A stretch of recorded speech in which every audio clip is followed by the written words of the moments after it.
Salut, salut, bonjour, bonsoir, nos fidèles internautes.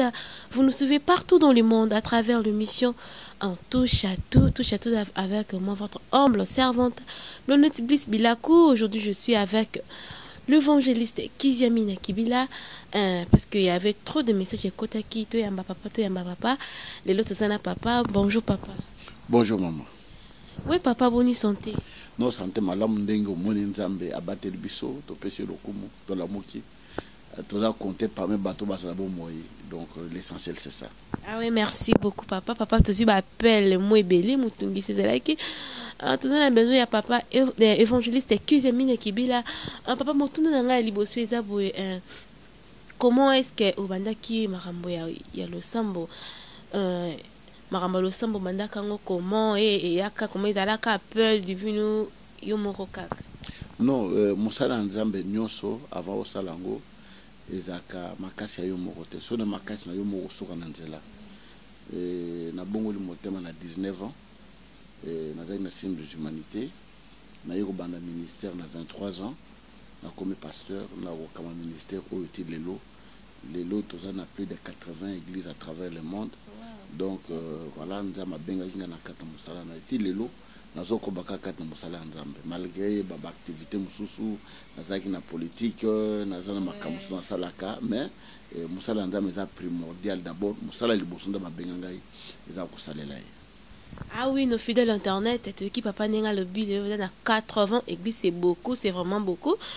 Oui papa, une autre question est est-ce que comment on a ba chantre na biso ya lelo ndenge ba komi ba pasteur ba komo koma ba pasteur c'est normal ou non ils ont m'abêté parce que nzambe po benga mutu ngala zaka intercesseur ndama benga na komi musana nzambe ndama ko benga pasteur mutu mazaki musicien pe azaki choriste lui musana nzambe munene général Sonika Futa azaki pe musicien choriste lui wana ko musana ndama ko benga n'importe qui akobenga intercesseur akobenga mutu azana sécurité nabi pasteur Push azana Afrique du Sud c'est un des pasteurs congolais qui a la plus grande église en Afrique du Sud azai garde de corps à pasteur atamula na pasteur ya simba saki ya pasteur mililo ndama benga yi donc ndama ko benga mutu nyoso akobenga protocolaire akomusali na ye akobenga musicien akomusali na ye akobenga donc nzambe akobenga mutu nyoso donc tokomona mabete lelo ceux qui débat sala nzambe o ba musicien o ba komba passer le ba sana appelle nzambe nzambe azolokumu. Ah oui, merci Nzambe Azolokumu. Et papa, une autre question, parce que le peuple a déclaré, mais papa a message qui biso ba campagne na ba stade partout et les lots et ça réalise sous pourquoi. Donc papa a payé biso vraiment ce qui pour la nuit maramouane ça réalise sous. Bon, campagne na stade déjà vraiment parce que ça lango pour le moment. Na biso ba ndeko bazola nangai pendant que ça la campagne le na stade de Martyrs, ils ont moins de $500,000. Stade de Martyrs, le lot pour nous c'est $25,000. So ça les 3 jours, $75,000. Campagne au sein de stade des gens qui cherchent à Mobimba. Il faut ça la fiche oyo autant de chercher Mobimba pour battre avec campagne des allées. La fiche wana monte ça c'est un moga minen wana $3. Bon so ça c'est 24,000 affiches pour na 1000 affiches à commune la ville à Kinshasa, $72,000. Oyo ko siko il faut tu ba panneau na ville à Kinshasa. Il faut tu ba banderole la ville à Kinshasa. Il faut louer instrument, il faut louer podium, il faut l'extra publicité dans la chaîne de télévision, il faut internet intercesseur, aussi un t-shirt, donc il y a moins de $500. Alors pendant tout ce temps, on a fait la campagne, pour le moment, on a un projet au Tonga.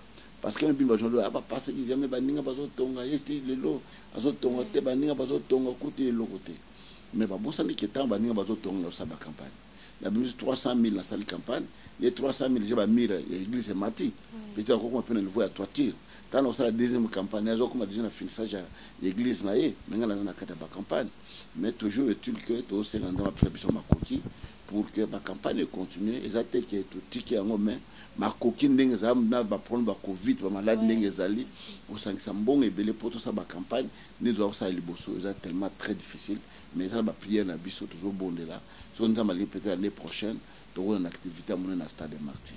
Ah oui, merci. Tu qui va l'année prochaine, ce qui nous a sungi. Mais papa, est-ce que si à bateau peut passer bâtir des moyens pour que ma campagne zonga. Oui, mais musala nza meza musala motote. bien le bisoda moko ta kenda bituma na mbongo na yemoko asombi teni asombi sapato asombi mundu tout ça sauf que chez nous oyo bana na nzamba zo se plaindre mais basunga raté voilà papa campagne ezali tala pa na ngango oyo ou bien campagne ezali papa ni nezozanga bonga na louer instrument ta mokolo moko a stade nga na louer anga bwena osala tote lo banza po milima bato ebika au mona ngote to bunda na kabiso moko kana ndenge nzama ko sunga biso si y a des gens ba sponsor ba koza ndenge za bamboka ba Nigeria bamboka ba Amérique tout ça ba Ghana tout ça au mona mutu moko mwana nzama azana nzama pambula ye mbongo na ngai musala nzama tenda masala la kai mingi alo papa kota mabonde linga na linga sponsoriser musala moko boy to za prêt pour na osala yango. Merci beaucoup papa toki papa ninga lobi to kozala akozala prêt pour na kosala yango papa histoire ya ko tricher na université ezalaka ya solo to ezalaka lokuta. Oui bien ngana za nozotanga na université mbala liboso te natanga université na 16 ans na 97 na sciences politiques nazaki retenu même assistant professeur na université bon na sa so théologie natanga na silisa alors na ki otanga et puis ezali na deuxième gradua et puis examen wana eza examen ya cours ya droit coutumier bato batanga droit avec eza examen oyo atayo moto tanga te okosala ngo parce que eza ba question ba tourner par exemple na coutume na bino na droit babalaka ndenge nini soki moto akufi na famille bakufi basalaka ndenge ba cérémonie eza ndenge nini ba clan eza division ndenge nini non eza kaka motema be ya bato ne bazali mpona kosuire réputation ya moto mpona kosala mais ce que j'avais aimé que l'université comme nanga lettre pour présenter d'excuses. Et puis ba prendre d'excuses wana ba linga l'étudier wana moi je ne peux pas nzamba s'occuper na ye mais je suis là la preuve en est que sur tricher courant les la pondération à 2 mais la bima lauréat à l'université bon dimi que kana courant sur na tricher de busanga lauréat avec 78% à l'université la deuxième gradia la troisième gradia ngape mon ami lauréat à l'université mobimba la tricher de sous-moi je suis très intelligent. La preuve en est que dans la 6e de humanité, mais dans un professeur. Nathan Sati, la 6e de humanité. Nous avons la classe. Ah, on a Kishasa. Alors, il y a des gens qui ont dû doter d'une intelligence personnelle. Et au moment qu'à 23 ans, on a déjà, nous avons un promoteur à l'école. Nous avons un directeur à 23 ans. Nous avons l'école Yangaï. Nous avons Foutabatou. Nous avons 23 ans. Pour dire que. Ah oui, notre cher internaute, nos fidèles internautes, vous nous suivez partout dans le monde. Boyki papa ninga lobi. Oui papa, et le moment peut que papa azara mutu ya Kabila. Parce que l'Obama et l'Obama ka vraiment belé que papa azara mutu ya Kabila. Non, Kabila za président mais natika la ko zanaye boyete que so ndengeni non. Nazaki député comme tout autre député na parlement. Et sur la Kabila, en 2011, on a gagné l'élection dans le Parlement. Kabila, en 2011, en 2006, on a premier na Mwamba Mobimba. On a élection premier. On a deuxième na ville à Kinshasa, na moto, on a voix ébélée.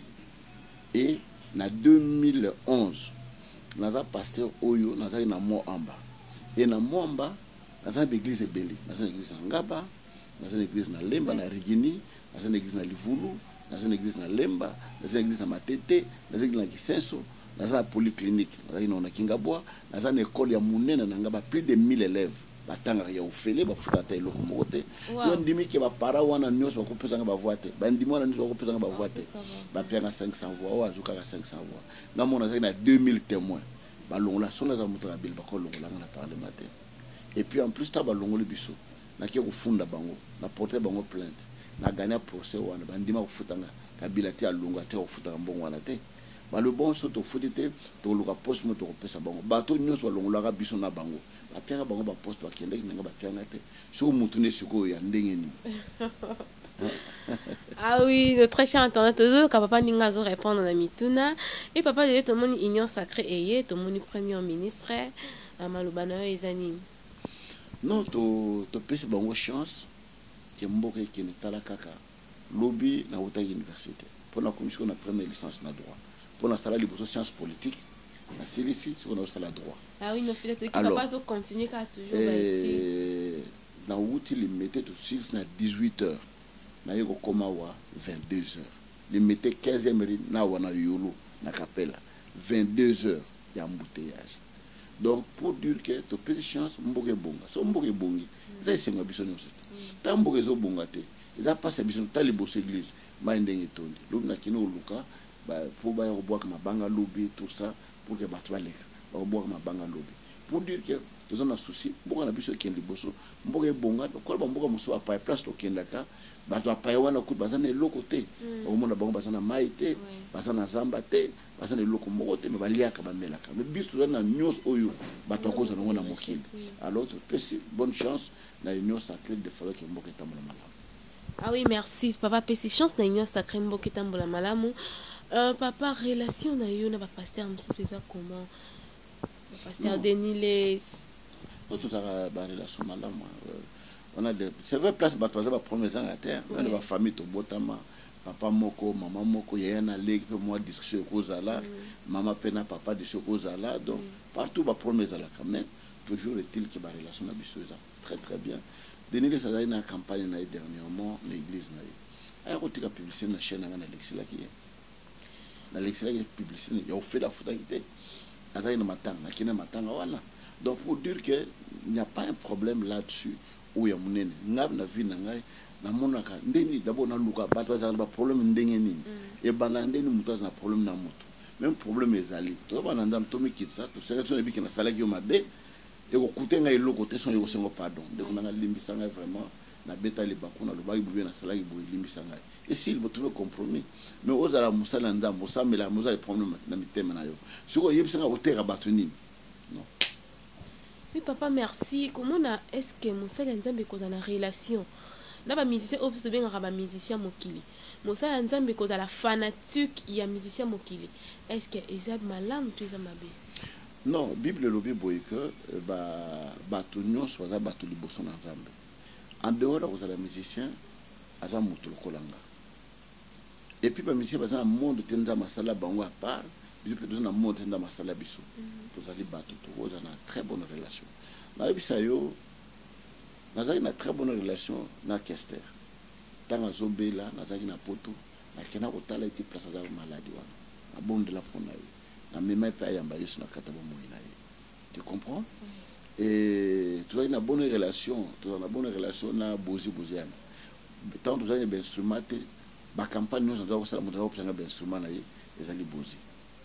Mais et l'autre ils avaient qui biso to ko bon de la pona bango papa sanini ba bon la metema ba ya surtout kimi bango ba bon la metema ne surtout te bango te installateur na biso instrument ou un instrument d'église azai instrument installateur à bozi tant toujours qui na yi azo ko mate ti bon la motema tikala libela installateur na carte d'église plus de 20 ans autres dans la carte d'église donc ils ont habité ko ça mais ils ont habité au kota na carte na misala au bango bazo ça voilà c'est ça.